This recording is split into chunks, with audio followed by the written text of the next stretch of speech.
Hi, Sal.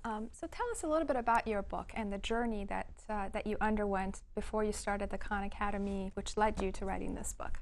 Yeah, well, the book is, well, it's a little bit about that journey, but really how that journey kind of informed what Khan Academy has now become, and then how that could inform what maybe classrooms could become or what learning could become, and not in just a kind of a pie in the sky kind of way, Right. but I know this is really happening, and it really feels like we're at this kind of this inflection point in what's going on in classrooms.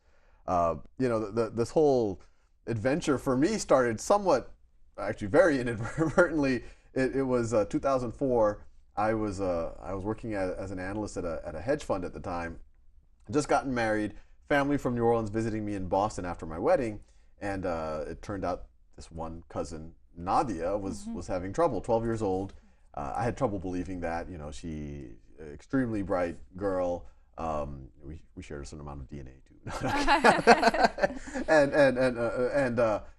And when I asked her about it, was actually her mom who told me, and I asked Nadia about it, and she said, "Oh yeah, I'm having trouble with units."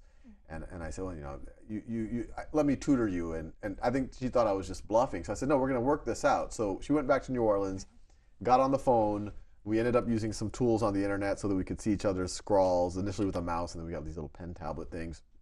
And long story short, she went from being a struggling student to catching up with her class and then becoming a somewhat advanced a student. Actually, I joke I became a tiger cousin at that point. I called her school and I said, I really think Nadia needs to be and retake a placement exam. Right. And they said, "Who are you?" I said, "I'm her cousin." But then I started tutoring her brothers, and fast forward 2 years, word got around free tutoring was happening. I was tutoring 10, 15 family, friends, cousins, and it was at that point that and the firm I was working for, it was a firm, but it was Right. my boss and his dog and me. Uh-huh. We moved to Silicon Valley, and I was telling a friend about all the stuff I was doing with my cousins, and he said, "Well," and I was complaining that it's getting hard to scale. I still had a day job, all these students around the country with time zones, and et cetera, et cetera. And he said, "Well, why don't you make some tutorials, stick them up on YouTube?" And I thought that was a silly idea. YouTube's for cats playing piano, not serious.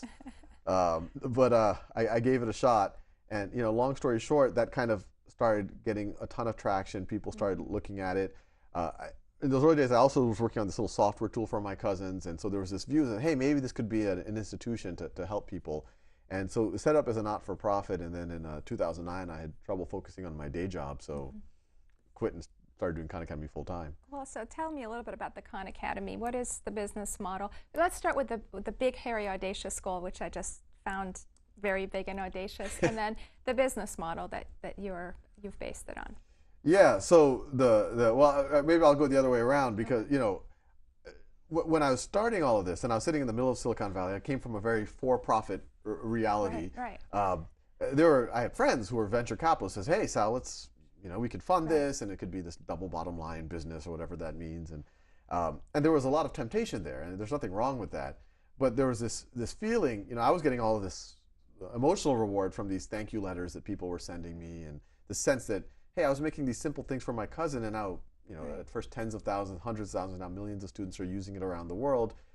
I'd like this stuff to be around in 100 years or in 500 years. And I don't want this, this collection of software and content and this organization, I don't want it to skew from this mission of being able to reach these people. And so, when I look at other organizations in the universe that are able to do that, last many, many, hopefully centuries, and stay true to a mission, it's a not-for-profit where there is no ownership. It's a public charity, and so I said, well, I should set this up as a not-for-profit, not quite understanding what that is. And I remember when I was doing that initial paperwork for it, the IRS asks you, what's your mission?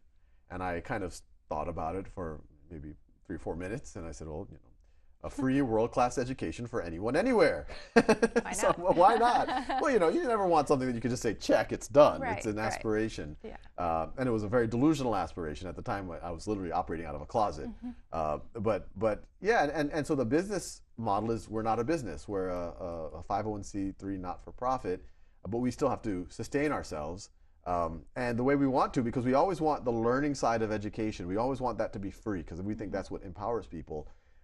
It's primarily foundation and philanthropist driven so far, but we do think there are ways to sustain itself in other ways, whether it's licensing content or who knows what. We're starting to explore that, but we're pretty true to keeping the content free. Sure. So how many students are you serving right now? How many instructors? Can you give me a sense as to how large of an enterprise? So, and what's the typical profile of someone who comes to your website? Yeah, so those are, so the organization itself, we're 36 people, so we're still relatively small. But for us, it feels huge for me because last year we were 13, and a year before that we were 1. So we've been growing. Yeah. We've been growing fast. But in this past month, we've reached 7 million students, unique students. We've reached a total of 60 million unique, as the way you measure unique students on the web. Delivered 180 million lessons, 700 million problems have been done on the site, and it's students all over the world. It's pretty much every country in the world someone has used the Khan Academy in some way. 20,000 teachers, as far as we can tell from our data, are using it in their classes or with their cohorts in some type of way. So it's kind of crazy. And I call it it's surreal for where it came from. Yeah. So let's talk a little bit about how a classroom or a school can use you with this concept of a flipped classroom. Explain that to our viewers. Yeah, and I'll do two things, because this flipped classroom has somewhat been tied to Khan Academy, and it is an interesting idea, and it is, I think, a forward step. But part of the whole point of this whole book was to show people, we're not necessarily about the flip. We're actually about pushing the envelope even further than the flip.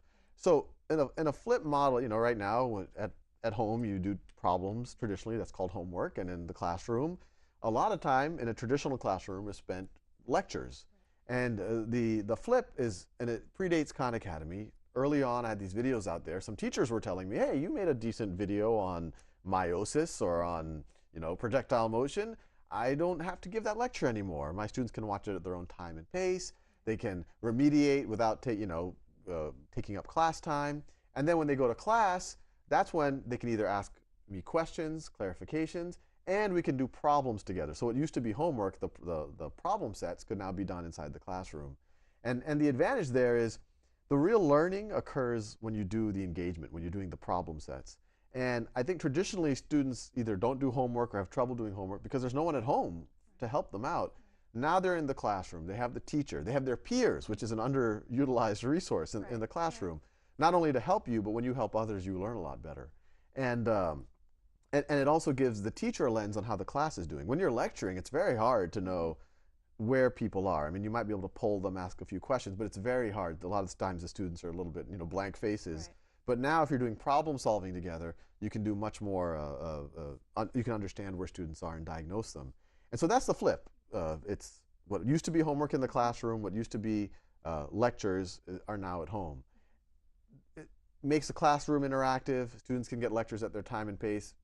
Great. What I focus on a lot in the book is, let's go even further, because still, even the flip assumes that all the students are going to cover the same material at the same pace together. And what I talk a lot about is this, we've all been indoctrinated in the system. And when I talk about the system, I'm not talking about, what should be the student-teacher ratio or what, charter or private or public. I'm talking about the system. I'm talking about grouping kids by age-based cohorts. They cover certain subjects at a set pace. We grade them based on their variable understanding, and then we keep pushing them forward. And we just assume that's what school is.